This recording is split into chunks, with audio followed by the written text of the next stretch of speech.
o mais capaz de grandes sínteses, como bem o demonstrou no seu evangelho filosófico e no Apocalipse. João foi a sentinela, deu o grito nas passagens daquelas epístolas, citadas no nosso primeiro artigo, 1 João 4, 13 e 6, 2 João 7, cuja repercussão encontramos nas epístolas de Pedro e de Paulo. Porque assim procediam os judeus. Porque se Jesus tivesse sido um espírito materializado não teria sido Messias, porque não corresponderia às profecias. Não sendo um Messias, era um embusteiro. Continuariam os judeus absolvidos e gratificados por sua eliminação, pela consolidação de seu prestígio, do mesmo passo que essa primeira heresia prestava o serviço de desmoralizar o ensino do Nazareno, transmitido por seus apóstolos e discípulos. Com o correr dos tempos abastardou-se o cristianismo, ante a pressão das coisas materiais, contato com os políticos, proximidade do poder, tentação do conforto e do mandonismo. Paralelamente agiam outras forças sutis, o sincretismo religioso, marcante na liturgia, no ritual, nas práticas externas do culto, já então católico, menos por força da generalização de um conceito filosófico do que por um imperativo político de religião oficial de um império que dominava o mundo. Na verdade, todo o ritual católico, nos seus mínimos detalhes, é tirado daqui e dali, dos rituais das várias religiões que se encontravam, vivas, mortas ou agonizantes, dentro do próprio império. Os dirigentes católicos herdaram, do lado romano, esse espírito de dominação e do lado rabínico a capacidade de mercantilismo com as coisas religiosas. Ora, para um como para o outro desses aspectos era prejudicial a prática da mediunidade. Os médiuns viriam a ser para a hierarquia sacerdotal aquilo que para o rabinismo haviam sido os profetas, um aguilhão ou uma chibata. E simplesmente aboliram a mediunidade, por todos os processos, inclusive pelas torturas e pelas fogueiras. Passando para a vida de alheio e túmulo, essas figuras destacadas do clero observavam os médiuns.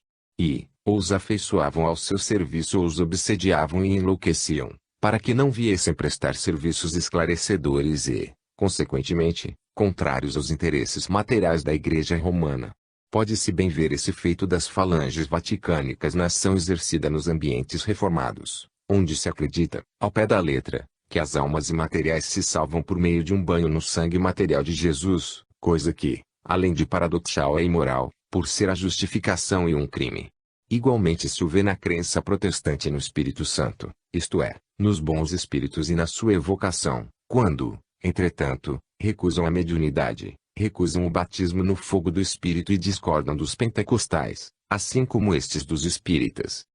Quando chegou o momento de se realizarem as promessas do Cristo, isto é, da vinda do Consolador, representado na doutrina espírita, aquelas falanges vaticânicas, não podendo abrir brecha na contextura moral e na inteireza intelectual de Allan Kardec, procuraram agir em paralelo, escolheram uma figura de destaque, de mediunidade sutil, intuitiva e de inspiração, avassalaram um médium feminino para o serviço do primeiro, posto essa senhora lhes não aceitasse as mensagens, e restauraram a velha e desmoralizada heresia do corpo fluídico de Jesus, que se prestava admiravelmente para sustentar dois grandes dogmas católicos, o da Santíssima Trindade e o da Imaculada Conceição.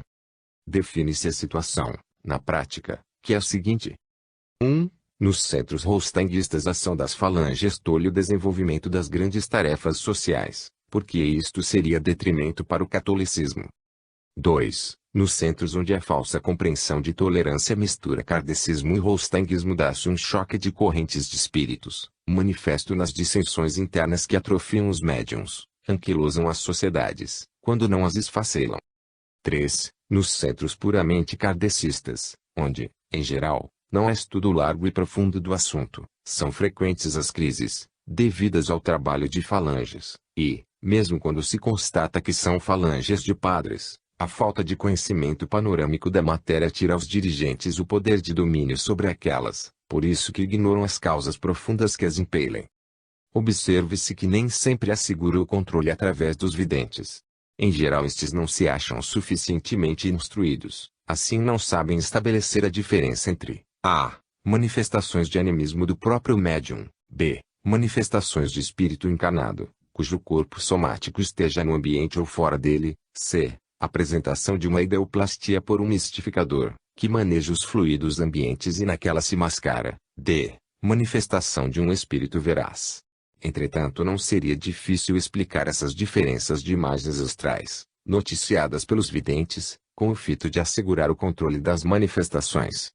Se a Federação Espírita Brasileira se sente com vocação para ser uma Federação Espírita Brasileira, se a grande maioria dos espíritas brasileiros são kardecistas e desejam a modificação do status quo criado pelos rostinguistas, se estes estão realmente convencidos das excelências de seu cisma, por que não concordam em tirar a limpo aquilo que os kardecistas impugnam?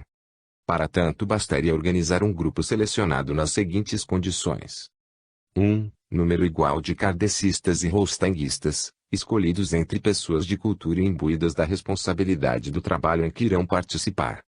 2. Um grupo de médiuns videntes, previamente submetidos a testes.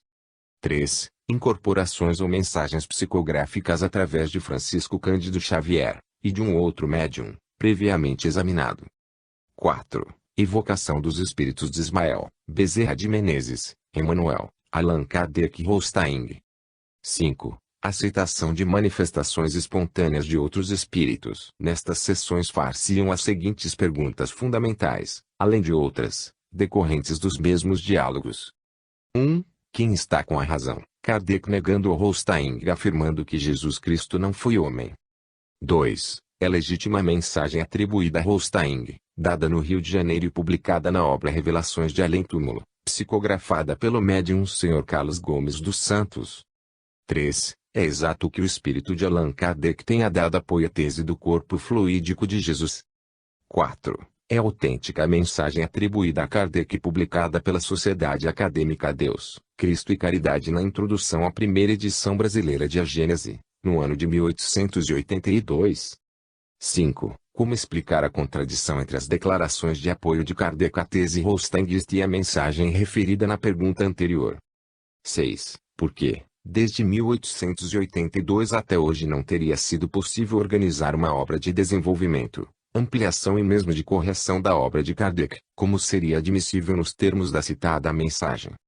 7. São verdadeiras ou falsas as afirmações de João Evangelista em duas epístolas contidas na Bíblia, caracterizando como espírito do anticristo aquele que nega que Jesus Cristo viveu e sofreu na carne?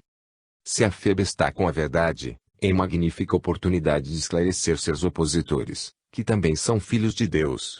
Se não aceitar é que teme a verdade.